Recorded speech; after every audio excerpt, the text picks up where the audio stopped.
اعوذ باللہ من الشیطان الرجیم بسم اللہ الرحمن الرحیم ثم ان ربک للذین هاجروا من بعد ما فتنوا ثم جاهدوا وصبروا ان ربک من بعدها لغفور رحیم یوم تأتی کل نفس تجادل عن نفسها وتوفى كل نفس ما عملت وهم لا يظلمون صدق اللہ العظیم۔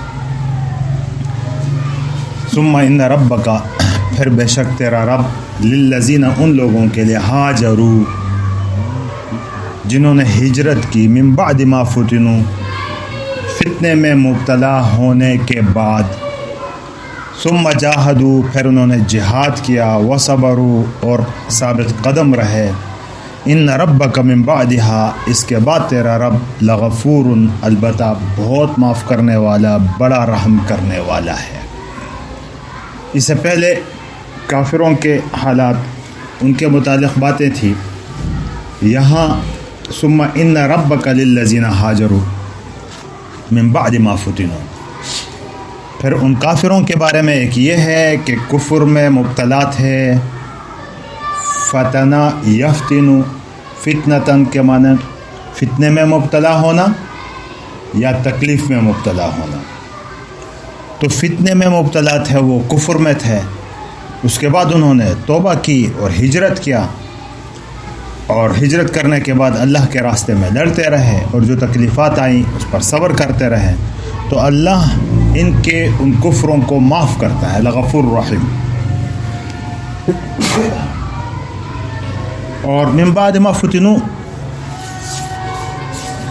اذیت دیے جانے کا معنی بھی اس میں کیا جاتا ہے کہ پھر وہ لوگ، یہاں ایمان والوں کی بات ہے کہ جب مکہ میں تھے تو ان کے اوپر تکلیفیں تھیں، طرح طرح کی، ہر قسم کی تکلیف ان کو پہنچائی جا رہی تھی۔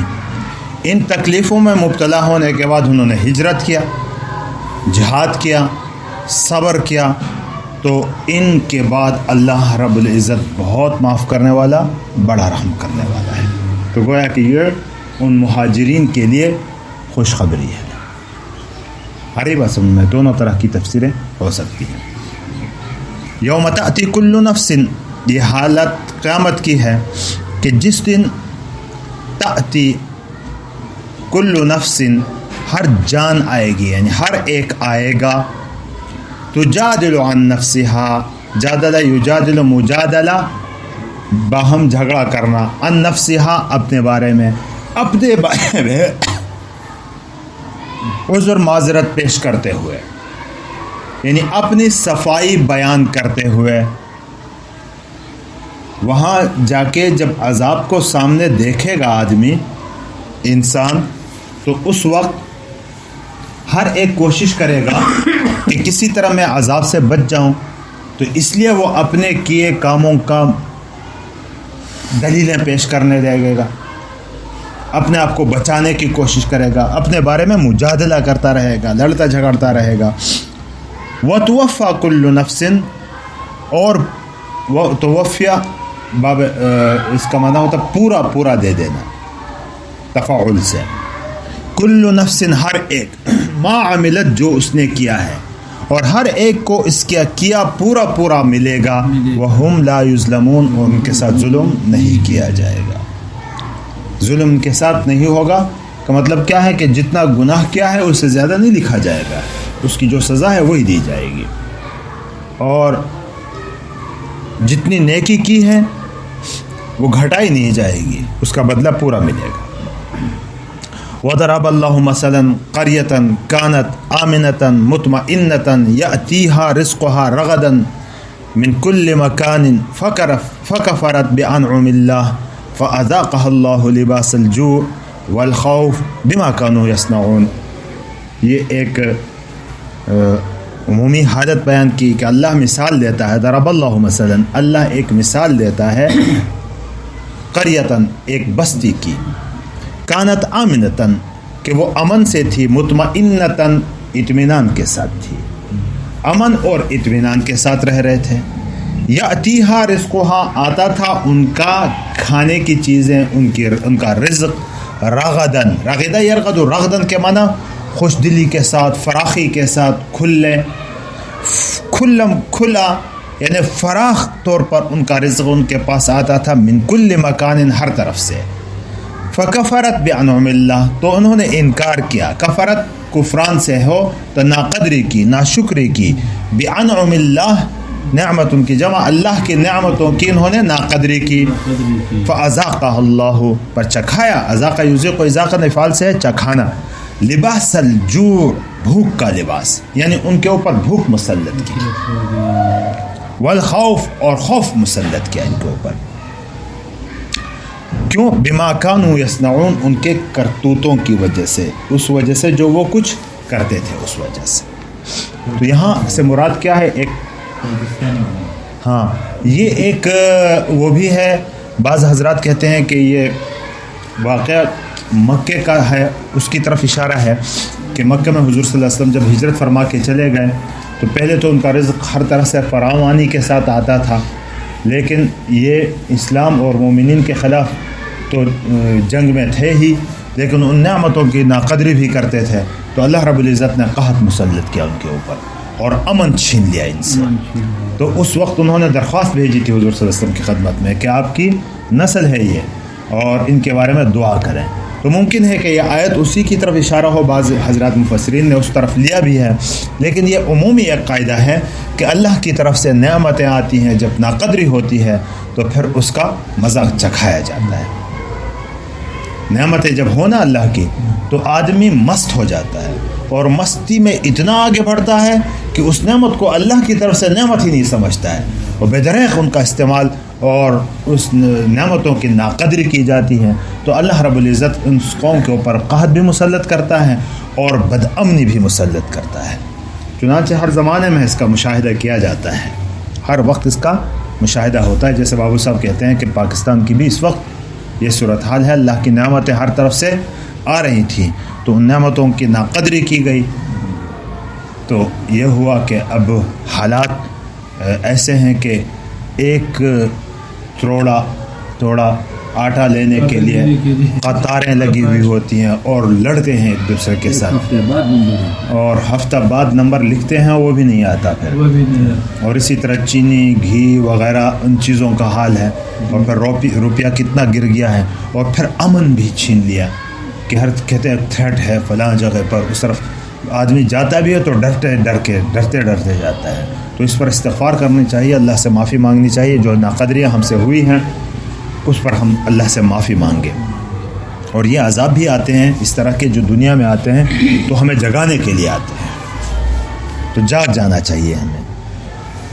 آگے فرمایا وَلَقَدْ جَاءَهُمْ رَسُولٌ مِّنْهُمْ، اور یقیناً آیا ہے رسول انہی میں سے. اگر یہ مکے کے اس حالات کی طرف ہے تو وہ مراد، اور اگر اس سے پہلے امتوں کے حالات ہیں تو وہاں بھی رسول آئے ہیں، اور اگر اس کے بعد کی امتوں کے حالات ہیں تو وہاں بھی سمجھانے والے ہر وقت پہنچے ہوئے ہیں. فَكَذَّبُوهُ فَأَخَذَهُمُ الْعَذَابُ وَهُمْ ظَالِمُونَ، پھر انہوں نے ان کو جھٹلایا، اس پیغمبر کو جھٹلایا. تو اللہ رب العزت نے فَأَخَذَهُمُ الْعَذَابُ، ان کو آ گھیرا عذاب نے، وَهُمْ ظَالِمُونَ، اس حال میں کہ وہ ظلم کرنے والے تھے. فَكُلُوا مِمَّا رَزَقَكُمُ اللَّهُ حَلَالًا طَيِّبًا، تو کھاؤ جو کچھ اللہ نے دیا ہے تمہیں اس حالت میں کہ وہ حلال ہے اور پاکیزہ ہے. تو یا اللہ کی حلال اور پاکیزہ رزق کو تم کھاؤ. وَاشْكُرُوا نِعْمَتَ اللَّهِ، اور اللہ کی نعمتوں کا شکر کرو. إِن كُنتُمْ إِيَّاهُ تَعْبُدُونَ، اگر تم اسی کی عبادت کرتے ہو، اگر اللہ ہی کی عبادت کرتے ہو تو اس کا شکر ادا کرو. یہ ناقدری اور ناشکری عام ہو گئی ہے گھروں میں ہر جگہ. ایک دفعہ ایک ساتھی بتا، بلکہ رائیونڈ میں میں نے بات سنی تھی کہ بنگال میں، بنگلہ دیش میں چاولوں کی پیداوار بہت زیادہ ہے. تو وہاں چاول ایسے ہو گئے کہ تھوڑے سے چاول کے معیار تھوڑی کم ہو تو اس کو بحران پر گرا دیتے تھے. تو ایسا قحط مسلط ہوا، کہتے ہیں کہ وہی لوگ پھر ان گندگی کچرے میں وہ چاول ڈھونڈ رہے تھے. تو آج کل ہمارے گھروں میں کی اور آس پاس کے علاقوں میں دیکھیں تو نعمتوں کی کتنی ناقدری ہوتی ہے.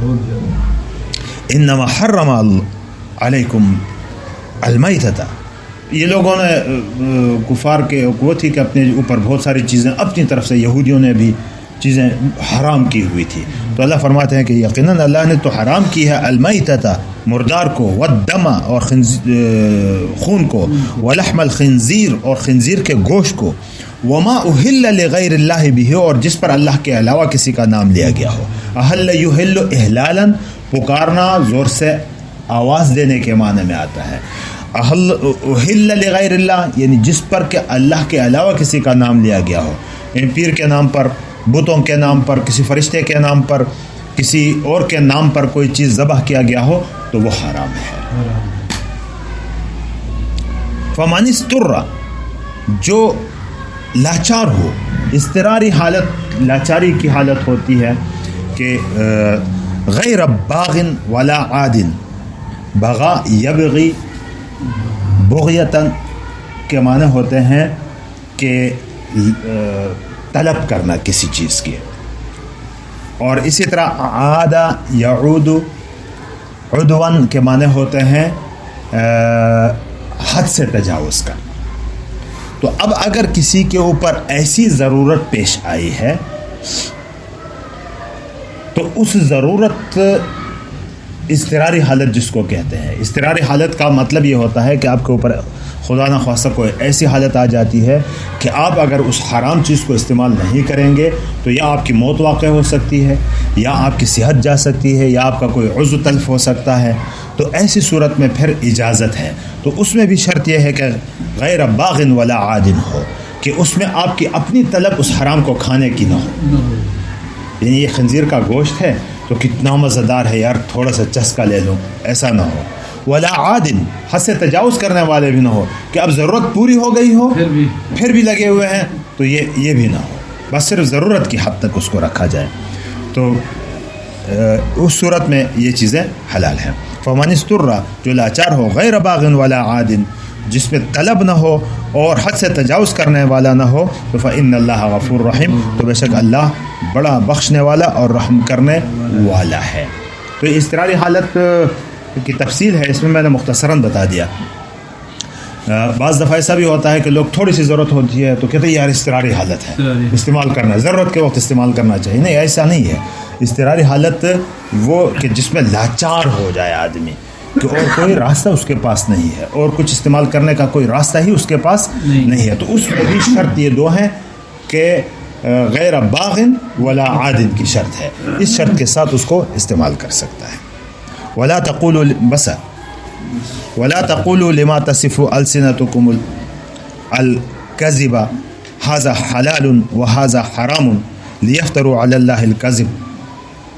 ولا تقولوا، اور مت کہو، لما اس چیز کے بارے میں، تصفو، وصفہ سے وہ بیان کرنا، السنتکم الکذب، تمہارے زبانیں جھوٹ بیان کرتی ہیں، تو مت کہو کیا کہ ھذا حلال و ھذا حرام، کہ یہ حلال ہے اور یہ حرام ہے. اپنی طرف سے ایسی چیزیں مت کیا کرو کہ یہ حلال ہے اور یہ حرام ہے، کیونکہ حلال اور حرام کا تعلق کس کے حکم کے ساتھ ہے؟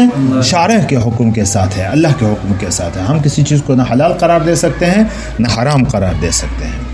لتفتروا، تاکہ تم افتراء کرو، جھوٹ گڑھو، علی اللہ الکذب، اللہ کے اوپر جھوٹ کو، تاکہ تم اللہ کے اوپر جھوٹ گھڑو.